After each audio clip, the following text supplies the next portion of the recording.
Hi everyone, in this video we are going to solve this problem called partition string into substrings with value at most k. So the problem says that we will be given with a string s and we will be given with an integer k, and we have to divide that string into multiple substrings such that each substring have a value smaller than equals to k. So let's take an example. So let us consider s is equals to this particular value and k is equals to 60. Now we have to divide this string into multiple substrings such that all the substrings have a value smaller than equals to 60. And we need to, there can be multiple ways to divide this string in such a way that all the substrings have a value smaller than 60. But out of those multiple ways, we need to find out, or we need to return the minimum number of substrings that we can get. For example, we can consider 1 in a substring, 6 in a separate substring, then 5 in a separate substring, then 4 in a separate substring, then 6 in a separate substring, then 2 in a separate substring. So this is one way in which we have divided this S into multiple substrings, and all the substrings have a value smaller than equals to 60. Now there can be more ways. For example, we can also consider 1, 6 together in a substring, then we can also consider 5, 4 in one substring, then we can also consider 6 in one substring and 2 in one substring.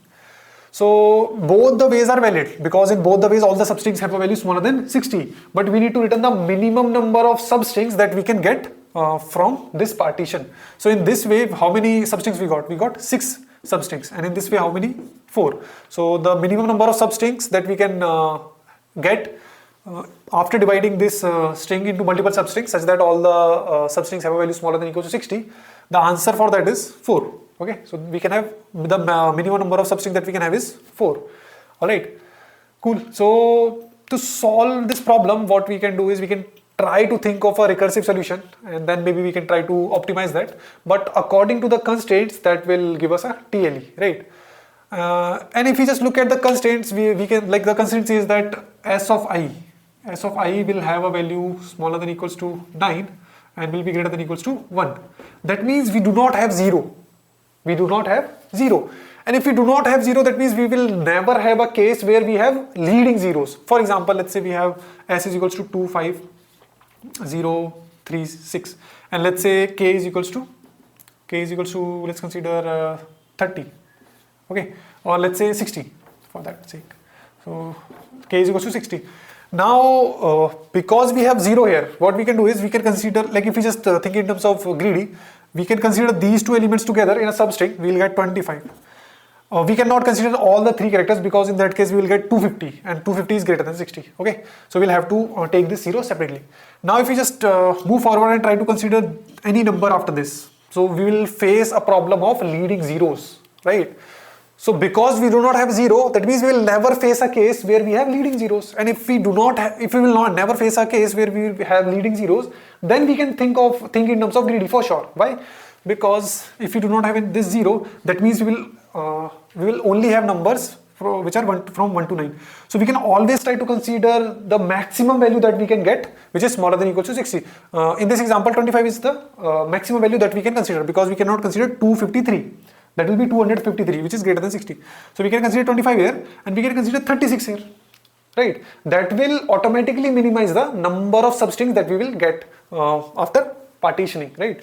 That means because we do not have 0, we can think in terms of greedy, not in terms of, we can skip thinking in terms of DP, alright? Cool.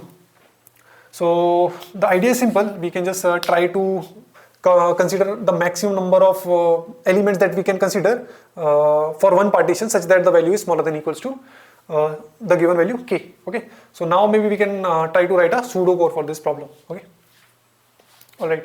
So let us consider 2 variables. First one in which we will store the current value that we are considering. For example, when we will start from the first element, we will say that like if we just consider this particular value, then we will say that the value is 1. And 1 is smaller than 60.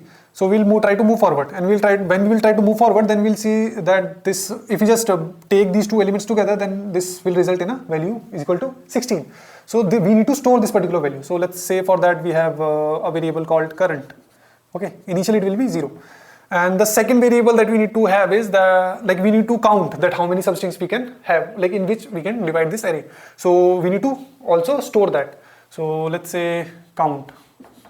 And initially we will initialize it with 1 because for sure we will have at least one partition that we will start with.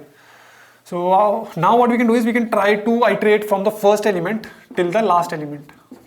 okay, till n minus 1, right? I'm assuming that n, we have already taken n is equal to the size of the vector. So now the first thing that we need to check is that whatever this current variable holds, let's say this current variable holds 16. So now we need to check whether if we just consider the next element, the ith element with this, it will be 165. So we need to check whether this 165 is smaller than 60 or smaller than equal to 60 or greater than 60. So what we can do is our current variable holds 16. Then what we can do is we can just shift this by one digit and we can just multiply by 10. So we'll get 160 and then we can just add the ith character that we have. So we'll get 165.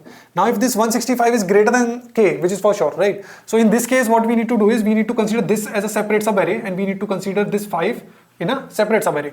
So we can have a if check, if current into 10 plus s of I minus 0, because this particular expression will give us the integer value of this particular character.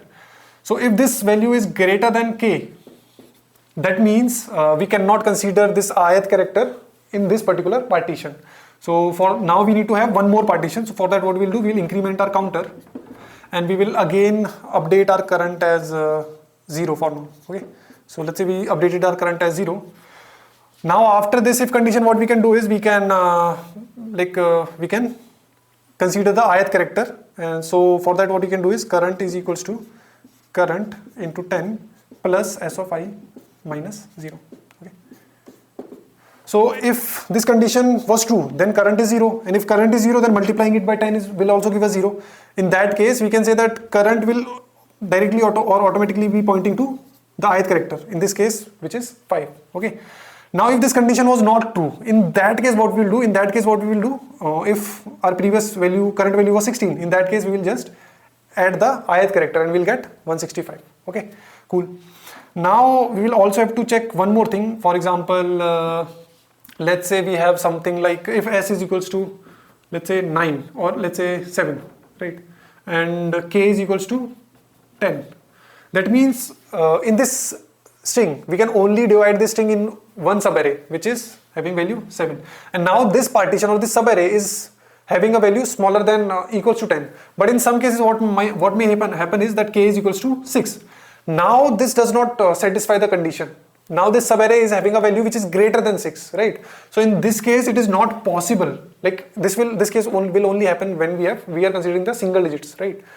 So if there is a digit which is greater than k, in that case it is not possible to divide our array in subarrays with values smaller than equal to k. In that case question says that we need to return -1. So we can have a if check, if our current at any point becomes greater than k, in that case we can return -1. And why we can return -1? Because we have already checked that if considering the ith character, if we are getting a value greater than k, in that case we are making current equal to 0, and in that case we will only have ith character's value in current. If that is not the case, then we know for sure that considering the ith element will result in a value smaller than equal to k. So in that case this condition will never be true. So this condition will basically check for the ith character. So instead of this we can also have a check something like this: if s of I minus 0, if this particular value is greater than k, in that case also we can return -1, right? So after this for loop we will be sure that this count variable have the number of substrings in which we need to divide this particular string. So we can return this count. Okay. So this is how our pseudocode or code would look like. And if we just talk about the time complexity, then we can say that all this work is a constant time work, order of 1, right? And we are doing order of 1 work how many times? We are doing around order of n time, like n number of times. So the time complexity, overall time complexity will be order of n. Okay, so I think that's it for this video, and I'll meet you in the next one.